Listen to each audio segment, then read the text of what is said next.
പത്തനംതിട്ട ഗവിയിലെ ഒരു സ്ത്രീയെ ബലാത്സംഗം ചെയ്തു കൊന്നു. ഇന്ന് രാവിലെയാണ് ഈ സംഭവം. ഗവിയിൽ താമസിക്കുന്ന 32 വയസ്സുകാരി, അവർക്ക് അവിടെ അംഗനവാടിയിൽ ചെറിയ ജോലിയുണ്ട്. അവരെന്നും രാവിലെ അംഗനവാടിയിലേക്ക് നടന്നു പോകും. വീട്ടിൽ നിന്ന് 3-4 കിലോമീറ്റർ ദൂരമുണ്ട് ഈ അംഗനവാടിയിലേക്ക്. കുറച്ച് കുട്ടികളെ ഉള്ളെങ്കിലും അവർ കൃത്യമായിട്ട് വീട്ടിൽ നിന്ന് നടന്നാണ് പോകുന്നത്. അങ്ങനെ പോയ സന്ദർഭത്തിൽ അവർക്ക് ചെറിയൊരു അപകടം സംഭവിച്ചിരിക്കുന്നു. അവരൊറ്റയ്ക്കാണ് നടന്നു പോകുന്നത്. ആ സമയത്ത് അവരുടെ വീട്ടിലേക്കൊരു കോൾ വന്നു. ആ വീട്ടിലാരോ ഫോൺ എടുത്തപ്പം തന്നെ ഇവരുടെ വളരെ ഫീബിളായിട്ടുള്ള ഒരു ശബ്ദം, ഞാൻ അപകടത്തിൽ പെട്ടിരിക്കുന്നു എന്നുള്ള രീതിയിലൊരു സംഭാഷണം. മൊബൈൽ കിട്ടി, പെട്ടെന്ന് മൊബൈൽ ഓഫായി. വീട്ടുകാർ അങ്കലാപ്പിലായി. അവർ ഉടൻ തന്നെ പോലീസിനെ അറിയിച്ചു. വണ്ടിപ്പെരിയാർ പോലീസ് ആ സ്ഥലത്തേക്ക് നീങ്ങി. ഇവരും ബന്ധുക്കളും ഒക്കെ പോയി. അവർ ഗവി മിനാർ എന്ന് പറഞ്ഞ സ്ഥലത്ത് ഇവർ വെള്ളക്കെട്ടിനോട് ചേർന്ന് മരണപ്പെട്ട് കിടക്കുന്നതാണ് കാണുന്നത്. അവരെ ക്രൂരമായി ബലാത്സംഗം ചെയ്തിട്ടുണ്ട്. അപ്പോൾ അതിൽ നിന്ന് പോലീസ് അവിടെ നടത്തിയ, അധികം പേരൊന്നും താമസമില്ലാത്ത സ്ഥലമാണ് എങ്കിലും പോലീസ് സമയോചിതമായി വണ്ടിപ്പെരിയാർ പോലീസ് ഇടപെട്ടു. അതിനുശേഷം അവിടുന്ന് പോകുന്ന ഒരു ബസ് തിരിച്ചു പോയിട്ടുണ്ട്. അപ്പോൾ ആ ബസ് പെട്ടെന്ന് ചിറ്റാറിലേക്ക് പോകുന്നതാണ്. അത് പോലീസ് ഇമ്മീഡിയറ്റ് ആയിട്ട് വണ്ടിപ്പെരിയാർ പോലീസ് അടുത്ത പോലീസ് സ്റ്റേഷൻ വിളിച്ചു പറഞ്ഞ് ആ ബസ് തടഞ്ഞു. ആ ബസ്സിൽ നിന്നൊരാളെ സംശയിച്ച് പോലീസ് കസ്റ്റഡിയിൽ എടുത്തിട്ടുണ്ട്. അയാൾ ഗവിയിൽ നിന്ന് കയറിയ ആളാണ്. പക്ഷേ അയാളുടെ കൂടെ ബസ്സിൽ വെച്ച് പ്രായപൂർത്തിയാകാത്ത ഒരു പെൺകുട്ടിയും കൂടെ കാണപ്പെട്ടു.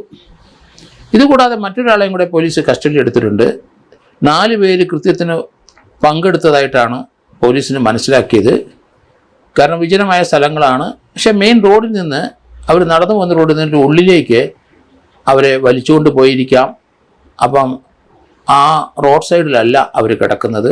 ഒരു വെള്ളക്കെട്ടുള്ള സ്വല്പം വനത്തിന് ഉള്ളിലേക്ക് മാറിയാണ് കിടക്കുന്നത്. അവരെ ബലം പ്രയോഗിച്ച് ക്രൂരമായി പിടിച്ചുകൊണ്ടുപോയി. അതിനുശേഷം അവർ മാറി ബലാത്സംഗം ചെയ്ത് അവർ മരണപ്പെട്ടു എന്നാണ് ഇപ്പം വരുന്നത്. എന്തായാലും 2 പേര് കസ്റ്റഡിയിലുണ്ട്. 4 പേരാണ് പോലീസിൻ്റെ സംശയത്തിൻ്റെ രീതിയിൽ അവർക്ക് ലഭിച്ച വിവരങ്ങൾ. എന്തായാലും വിജനമായ ആ സ്ഥലത്ത് കൂടെയാണ്, എന്നാലും റോഡിൽ കൂടെ അവർ നടന്നു പോവുക.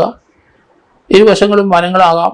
ഗവിയാണ്. നമുക്ക് ട്രിവാൻഡ്രത്ത് നിന്ന് ഗവിയിലേക്ക് KSRTC ബസ്സുണ്ട്. ടൂറിസ്റ്റുകളെല്ലാവരും പോകുന്നുണ്ട്.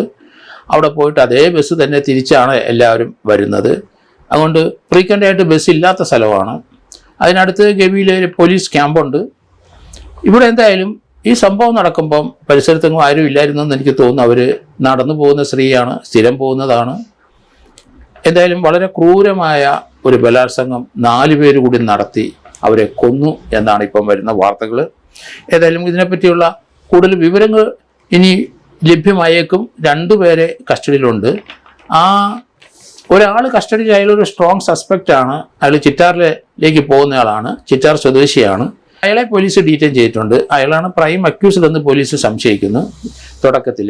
എന്തായാലും പോലീസിന് അവിടെ 4 പേര് ഇതിൽ പങ്കെടുത്തു എന്നുള്ള വിവരം തുടക്കത്തിൽ ലഭ്യമായിട്ടുണ്ട്. അതിൽപ്പെട്ട ഒരാളാണ് ചിറ്റാർ ആ ബസ്സിൽ കയറിപ്പോയത്. പക്ഷേ കൂടെയുള്ള പെൺകുട്ടി എങ്ങനെ അയാളുടെ കൂടെ വന്നു? അയാളുടെ ബന്ധുവാണോ? മകളല്ല എന്നിപ്പം പോലീസിന് മനസ്സിലായിട്ടുണ്ട്. ആ കുട്ടി അയാളുടെ കൂടെ വന്നതിൻ്റെ സാഹചര്യം എന്താണെന്നുകൂടെ അറിയില്ല. ഏതായാലും വരുന്ന ദിവസങ്ങളിൽ ആ കുട്ടിയുടെ അതിൻ്റെ പോസ്റ്റ്മോർട്ടം കഴിയുകയും ഇനി 2 പേരെ ചോദ്യം ചെയ്ത് ശേഷം ആ അയാളെ കൂട്ടുപ്രതികളെ പറ്റിയുള്ള വിവരങ്ങൾ പോലീസിന് കൊടുക്കും. അവരെ കസ്റ്റഡിയിൽ എടുക്കും എന്നാണ് ഞാൻ കരുതുന്നത്.